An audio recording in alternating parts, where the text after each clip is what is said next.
Qin Yichen tentu mengerti kesulitan Gu Jilian. Bagaimanapun juga, dia adalah kepala seluruh rumah lelang. Sementara dia menikmati kekuatan ini, dia juga tunduk pada kendala dari semua sisi. Dan beberapa pilihan benar-benar bukan sesuatu yang bisa dia putuskan dengan tamparan di pahanya. Gu Jilian melihat bahwa Qin Yichen tidak berniat menyalahkan atau menganiaya dia. Dan kasih sayangnya kepada Qin Yichen telah mencapai tingkat yang baru.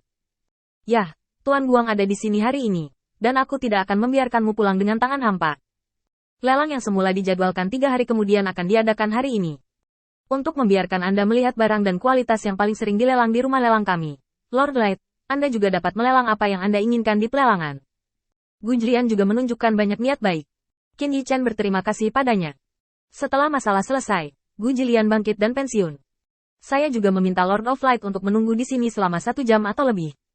Setelah 1 jam, saya secara pribadi akan membawa Anda ke pelelangan. Qin Yichen mengangguk. Ini pekerjaan. Tidak lama setelah Gu Jilian keluar, seorang wanita dengan penampilan khas memasuki ruangan, dan jubah menguraikan sosoknya, tetapi dia tidak melanggar aturan dengan cara apapun. Murah hati dan tidak kasar. Lin Yan telah melihat Tuan Guangzhou.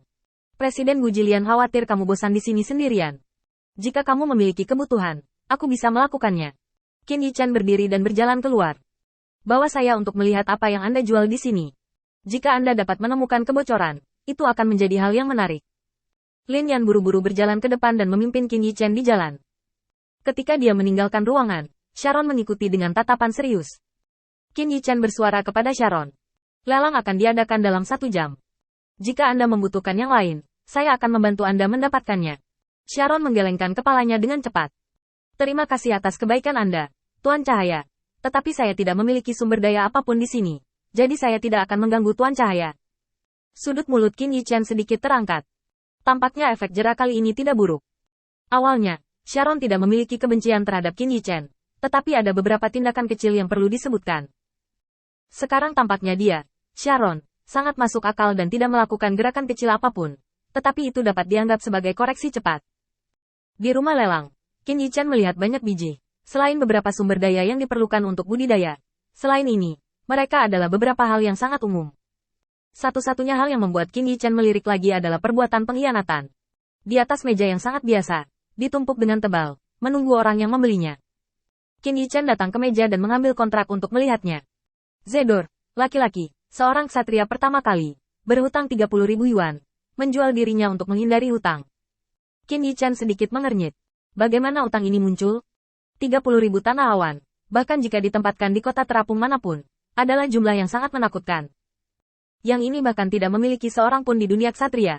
Bagaimana bisa dia berhutang begitu banyak pada awan dan tanah? Selain itu, bahkan jika ada begitu banyak awan dan tanah, mereka harus berada di atas alam ksatria. Dengan sedikit usaha selama 1000 tahun, tidak sulit untuk membayar hutang ini. Melihat Qin Yichen sedikit bingung, orang-orang di meja melambaikan tangan dengan santai.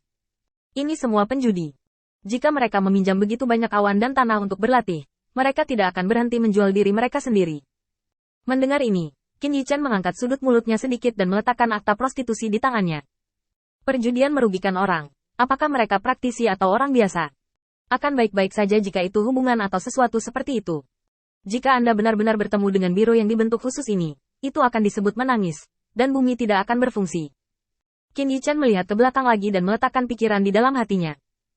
Beberapa dari orang-orang ini layak diselamatkan. Mereka yang telah terjebak dan ingin berbalik lagi. Tetapi beberapa orang tidak layak diselamatkan. Bahkan jika para dewa datang, mereka yang terjebak dalam penipuan tidak akan bisa menyelamatkan mereka.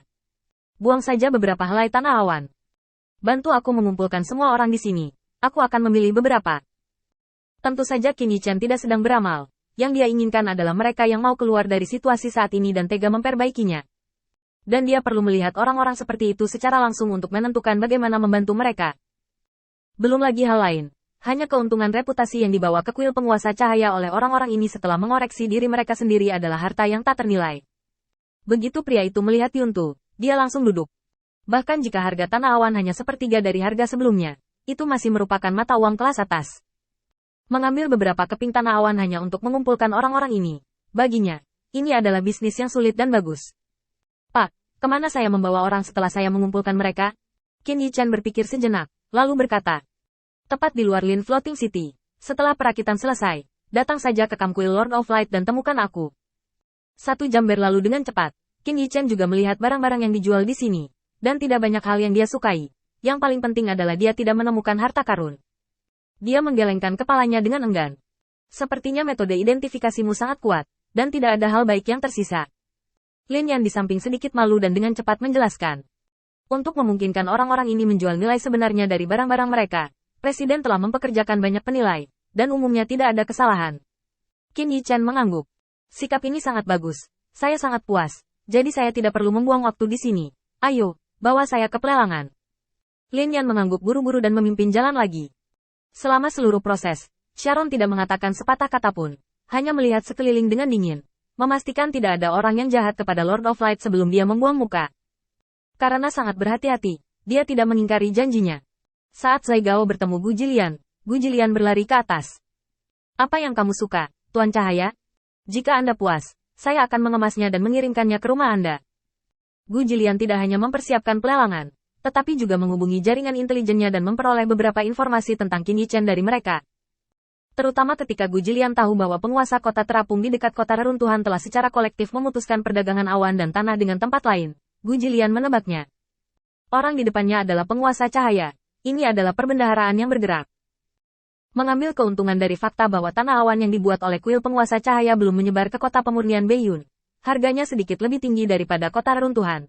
Jika Anda bisa mendapatkan kepercayaan dari kuil Tuhan Ringan, Anda bisa menjadi agen awan dan tanah. Sobat, manfaat yang dia dapat sangat besar.